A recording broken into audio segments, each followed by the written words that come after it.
I've been a little bit obsessed with Palia lately. I've been on it almost every single day doing all of the dailies. I really enjoy raising up the skills, going through the character quests. I think it's a good game on paper, but there are some things that I do question about the game, and I know a lot of other people have been questioning, and I wanted to raise those concerns because however much you love a game, if you don't offer criticism, then it will never improve. So I think it's important to offer constructive criticism, but also I've come to notice that there's this like weird toxic positivity surrounding Palia, which I think is an issue with cozy games in general, where everything must be perfect and cozy and lovely and everything is sweet and you can't ever offer criticism without being labeled as a horrible, evil person, which is just ridiculous. But the truth is, the majority of reviews are referring to Palia as kind of mediocre. I personally gave it a 6 out of 10 in my review of it, and I know a lot of other reviewers have given it a similar score. In terms of why a lot of reviewers are giving it this score, one of the biggest criticisms is that it's very bare bones, it's very basic, and it doesn't really feel like an MMO despite them marketing it as an MMO. In response to that, many people are saying, well, Palia is an open beta, it's not a final game yet. And to an extent, I 100% agree with that. Palia is an open beta, so I don't think you can judge it harshly, but at the same time, you have to judge it for what it is in its current state. You can't judge it for what it could be in the future, because that's just purely hypothetical. I definitely think it's a great move for Palia to be a cozy game, because we've never really had like a proper cozy MMO before, because almost all major MMOs, you know, involve fighting as the main mechanic of the game. That's why I think Palia is definitely quite special, but I do often think it hides the shallowness of the game behind coziness. Oh, it's not shallow, it's not basic, it's just cozy and sweet. The reason why I think this is an issue is because, you know, a game can be cozy and sweet, but not shallow at the same time. You know, it can be a complex, challenging, engaging, fun, rewarding experience, but also be cozy at the same time. It's not like it has to be either or. Right now, there's just not much to do other than leveling up your skills, gathering resources. Like, what does it actually achieve? Yes, there is a storyline which is unfolding as they update and develop the game, which, by the way, I actually really like the storyline. I think it's really good, but I do think the overall potential of the game is hindered by the way it's been set up so far. And the reason why I do question this a lot, despite the fact that it's in open beta, is because there are many news reports suggesting that Singularity 6, the people who are developing this, initially had a $30 million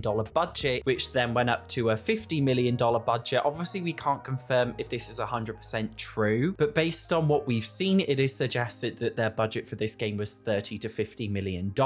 Now, that is a lot of money to develop a video game, and it doesn't, in its current state, look like a $30 to $50 million game, even considering the fact that it's open beta. Obviously, it does have good points. To highlight the good points, I think the building is excellent. The amount of customizability you have in your own plot is literally amazing. The best I've seen in any MMO. I also think the design and style of the game and the whole vibe of the game is really cool. I think the storyline is cool. I actually think it looks pretty, and I like all of the lore behind it. I think it's really interesting, and I also like how it attempts to merge the concept of an MMO but with the kind of Stardew Valley style cozy game. But I will say the game is very shallow compared to other MMOs I've played. I know you shouldn't directly compare games, but the only other MMO that I've really played a lot of is Final Fantasy XIV. The thing I always enjoyed the most about that game was actually the crafting and gathering elements of Final Fantasy XIV, more so than the actual fighting elements of the game, and that's because they're actually really in-depth. You have different abilities that help you do different things when crafting and gathering, and it's really, really meaningful and challenging. And with the different kind of things that you can gather, you can craft certain things from them, and then crafting is this whole new thing which is really complex and really challenging, and depending on how you use your skills depends on whether it's low quality or high quality, and then you can craft those things into even more things that you can craft, and then you can sell them in the in-game marketplace, and you can actually earn in-game currency for it, and the whole experience is really rewarding. Palia's crafting, in my opinion, is a little bit basic, and I feel like it's very much giving off like Facebook Farmville vibes or like freemium mobile farming game vibes. I know that sounds a bit brutal, but to be brutally honest with you, I do feel like Palia Palia is more of a mobile app game in terms of its vibe than it is an actual like immersive PC and or console experience, especially in regards to the cash shop or the premium currency. It is so overpriced for what it is, and that's why one of the main reasons why it genuinely feels like a freemium mobile app, because the currency is absolutely bizarre. Like, I went into it thinking I'm just gonna buy something in the store because I like the game and I want to support the developers, and then I saw the store and I was like, oh my bloody god. I really hope Singularity 6 returns to the drawing board and actually considers how they can actually make the cash shop good, because right now I believe it's called a whale method, whale strategy, where basically 99% of players will not purchase it because they recognize that it's overpriced, but the 1% of people who are addicted to this game will purchase it, but because it's so expensive it will make up for the 99% of people who don't buy it. I believe that's what it is. I just feel like they could have done it so much better. I'm also genuinely like not against when the game, not in beta, but when it's in its full final state, I'm also not against paying for an expansion pack that comes with a brand new world and brand new quests and things. Like, I'm not against that at all. And if the game became significantly better, I also wouldn't be against having a £5 to £10 or dollar subscription per month in order to play it. I'm really not against that if it becomes really good with tons of live updates. But I definitely think it's difficult to bring up criticisms like this and question how this $30 to $50 million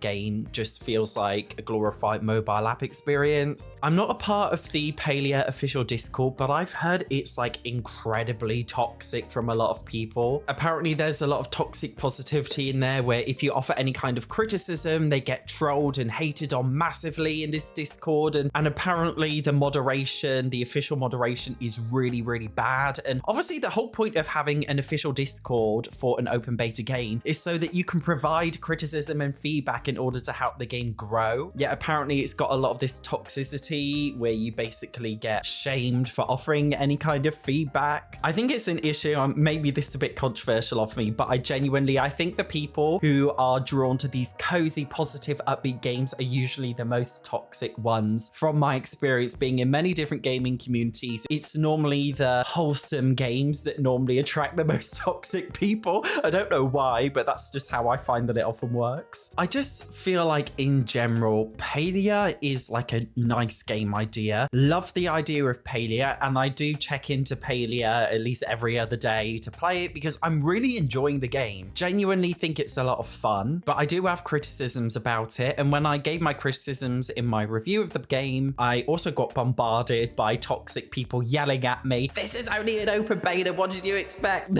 It's funny to me. I mean, I'm a content creator, I can handle it. I get trolled every day, fine, whatever. But it just seems like the overall vibe and community around the game is a little bit off. I personally feel like the development is a bit off considering its alleged 50 million budget. I'm just not getting immersive, incredible MMO from Palia. I'm getting a mobile app game experience expanded onto a PC screen and soon to be Switch screen. The ways I personally think Palia could be improved specifically in regards to being an MMO. Firstly, I like the crafting leveling system, but I definitely think it should have more depth. I don't think crafting should just be clicking on a button and clicking craft as long as you have the materials and resources. I think that if you want to craft, for example, more higher level or special items, that you should be able to do so using some certain abilities that you gain as you level up and you can learn. I think there should be more types of crafting. Imagine being able to make clothes. In Final Fantasy XIV that I play, they have a leather worker and a weaver. There's also an armorer who can make different kinds of outfits that you can wear. I think it would be cool in Palia if you could actually make different outfits and dye them different colors with different dyes that you collect and then sell that in an in-game marketplace. I also think they need to have fixed instances. Now, they've made it clear that the game won't have any fighting in it, which I get because that's the whole vibe of the game. And normally in MMOs, when they have a fixed instance where you have a small party of like 4 to 8 people, usually it involves fighting, but I feel like they could do maybe fixed instance dungeons with a small party of people that you group up with, but it doesn't involve fighting. Maybe it involves hunting or gathering in a certain way that's more challenging. I don't know. I just feel like they could improve on it in that way. I think that you should be able to sell furniture, especially with other players as well. Because here's the the thing. Maybe I, as a player, want to focus more on gathering wood and stone and other resources, but another player wants to focus more on furniture building. What if these people who want to focus on furniture cannot be bothered to harvest the resources? This is where an in-game marketplace would be great, because one player could, you know, do lots of gathering for different materials, and then they could sell this in the in-game marketplace. And then the people who make the furniture, they buy that resources to make the furniture, but they then sell the furniture to the people who do the gathering. This is why I think in-game marketplaces in MMOs work out really well, especially if they make the leveling up system a lot more complex. There's a lot, to be honest, that I think could be improved on in Palia, because as I said, right now, it doesn't feel like a PC/Switch MMO. It does feel like a mobile app experience, in my opinion, and most definitely not a $30 to $50 million mobile app experience. But I want it to be excellent because I can see a lot of potential in Palia. I think it's a unique concept, and I think they could go really, really far with it. I just think it needs a lot of work, and it needs to not be afraid of challenge and complexity, because a game can be cozy but also complex at the same time. It doesn't have to be cozy and shallow, and I think they need to do a better job of making sure that their community is a lot less toxic, because right now it's a very uninviting gaming community. I'm sure this video will get loads of hate too, just like my review did. I just hope that the developers perhaps do a little bit more research on popular MMOs and what makes them special in order to make Palia more special. I heard a lot of the employees of Palia are ex-employees of games like World of Warcraft or Final Fantasy 14 or other MMOs. I don't know if that's true, but if it is true, I'm surprised, because it doesn't really feel like much of an MMO right now. But I want it to do a lot better, and video games don't get better unless you offer honest criticism and feedback, which is what I'm doing. I really love Palia as it is right now, but I'm hoping I will love it more. And in order to love it more, they need to make it feel more complex like an MMO. They need to sort out their freemium cash grabby store. They need to sort out a lot of things with the game. And I know some of these things come with it being just in open beta, which is fair enough. But there are also other fundamental core issues, I believe, with the platform of the game, which have got absolutely nothing to do with it being in open beta, but more so just to do with the vision of the game as they were developing it. And I feel like they need to change things in regard to that, especially with regards to it being a little bit shallow. If you didn't see my review of Palia, make sure to check it out. Otherwise, thank you very much for watching. I will see you in the next one.